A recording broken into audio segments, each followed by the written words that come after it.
This is the Creeper Sizzler 3, the most powerful money farm in Cubecraft Skyblock. In this video, I'll show you how to build it, how it works, and some other designs that might suit your needs better. Starting with how it's made, the creepers spawn on these buttons and immediately fall straight to their deaths. The creepers cannot spawn on the blocks on top, since they're one block above the spawners, and they fall about 40 blocks to land on campfires below.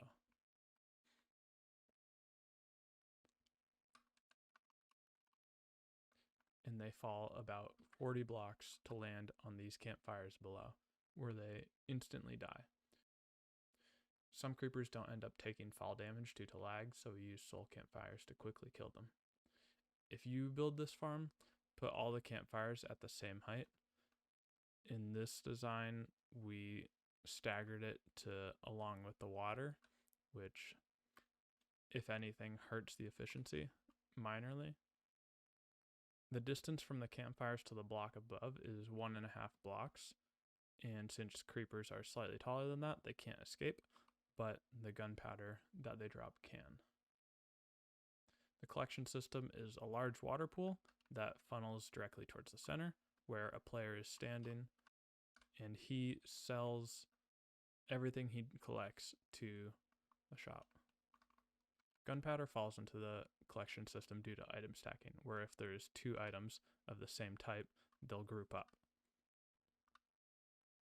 This improves performance of the server, since instead of calculating the position, direction, and item ID of 64 different items, it only has to calculate the position, direction, item ID, and number of items in the group. Now when the items group up, the movement direction is retained from the newest item. So if I threw a new item, the pile retains the movement, speed, and direction of the newest item. And that is what enables the gunpowder to fall off the campfires. In total, this farm generates about 3 million per minute. Our first farm in this world was a general mob farm. We previously had spawning platforms with water streams to push them into this drop chute, where they would fall hundreds of blocks into lava. At the bottom, we had a large group of hoppers and chests, and we would take the items out of the chests and sell them to a shop. When we got to the point where we were adding creepers to the farm, we realized that it could be optimized. So we built the Creeper Sizzler 2. In the old farm, time until death was really high, which is a problem for 2 reasons. First, there is a limit of 3 creepers per spawner, so the spawner cannot spawn another creeper until one of the 3 dies. Secondly, there is a mob limit, which we discovered when we built the cow temple. For both of those reasons, we want to kill the mobs as fast as possible, so that new ones can spawn.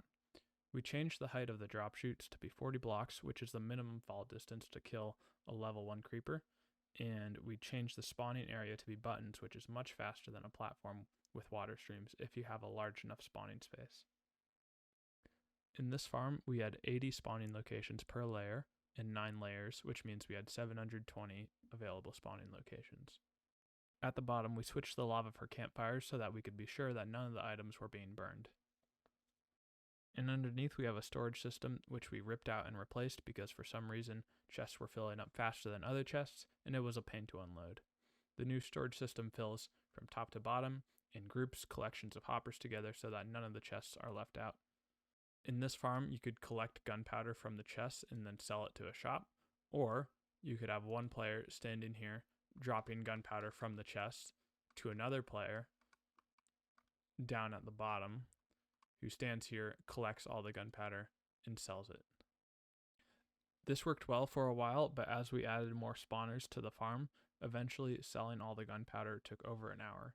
Then we had the idea for the Creeper Farm 3, which bypasses the storage system and puts the gunpowder straight into the inventory.